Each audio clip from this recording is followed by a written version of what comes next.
ஆச்சாரம் டிவி நேயர்களுக்கு வணக்கம். நம்மளுக்கு திரை விமர்சனத்தில் அஜய் தேவ்கான் நடிப்பில் வெளிவந்திருக்கின்ற மைதான் திரைப்படத்தின் திரை விமர்சனத்தை பற்றி தான் பார்க்க போகிறோம். இந்த படத்தை அமித் சர்மா இயக்கியிருக்கிறாரு, போனி கபூர் தயாரிச்சிருக்கிறாங்க.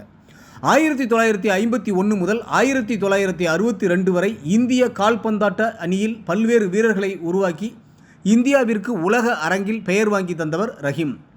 இந்த ரஹீமின் வாழ்க்கை வரலாற்றை சொல்லும் படமாக வந்துள்ளது.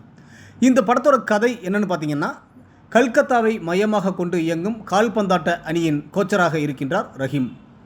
ஆந்திரா, மகாராஷ்டிரா, கேரளா, பஞ்சாப் என பல மாநிலங்களிலிருந்து வறுமையில் வாடும் கால்பந்தாட்ட வீரர்களுக்கு பயிற்சி தந்து இந்திய கால்பந்தாட்ட அணியில் விளையாட வைத்து பல்வேறு வெற்றிகளை குவிக்கின்றார் ரஹீம்.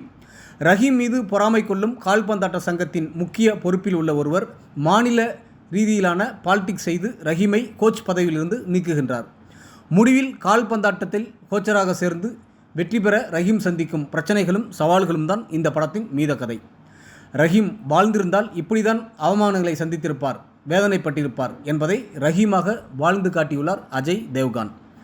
சாயிராவாக பிரியாமணி, கணவனின் வெற்றியை எதிர்பார்க்கும் சராசரி பெண்மணியாக மிக சிறப்பாக நடித்துள்ளார். மற்றும் இதில் நடித்திருக்கும் அனைவருமே சிறப்பாக நடித்துள்ளார்கள். ஏஆர் ரஹ்மானின் பாடல்கள் இசையும் பின்னணி இசையும் சூப்பர். துஷார் மற்றும் பியோடர் லாசியின் ஒளிப்பதிவு இயக்குனரின் சிந்தனைக்கு கைகோர்த்துள்ளது.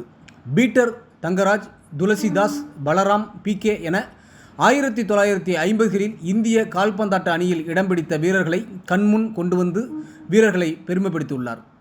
விளையாட்டு வீரர்களின் வெற்றியையும் தோல்வியையும் விளையாட்டு மைதானம் முடிவு செய்யட்டும், அரசியல் மைதானம் முடிவு செய்ய வேண்டாம் என்ற கருத்தை சொல்லியதோடு இந்திய நாட்டிற்கு பெருமை சேர்த்த கால்பந்தாட்ட வீரர்களை கண்முன்னே கொண்டு வந்த இயக்குனர் அமித் சர்மாவுக்கு ஒரு ராயல் சல்யூட்.